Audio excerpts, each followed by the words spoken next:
आपल्याला माहितीच आहे की बऱ्याचदा विमानानेही सोन्याची तस्करी केली जाते। वेगवेगळ्या उपकरणांमध्ये लपवून सोनं आपल्या देशातून बाहेरच्या देशात नेलं जातं, तर बाहेरच्या देशातून आपल्या देशातही आणलं जातं।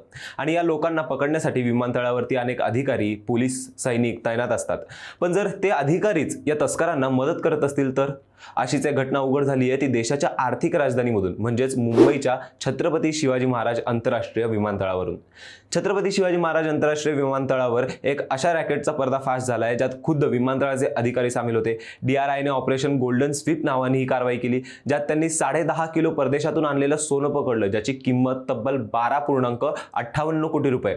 या प्रकरणात 13 जणांना अटक केली गेली आहे, ज्यात 2 बांगलादेशी, 6 श्रीलंकन, 2 एअरपोर्टचे कर्मचारी, 2 हँडलर आणि त्या सगळ्यांचा एक मास्टरमाइंड यांचा समावेश आहे। या रॅकेटचं नेटवर्क मुंबईपासून दुबईपर्यंत पसरलेलं आहे। अनेक महिन्यांपासून DRI हे ऑपरेशन चालवते। त्यात असं कळलंय की दुबई, सिंगापूर, बँकॉक, ढाका इथून येणाऱ्या प्रवाशांचा वापर करून हे आरोपी सोन्याची तस्करी करत होते। अद्याप त्यांची नावं कळलेली नाहीये, मात्र DRIने ही यावर्षीची सगळ्यात मोठी कारवाई केली आहे, ज्यामुळे सोन्याच्या तस्करीचा मोठं रॅकेट उद्ध्वस्त झालंय।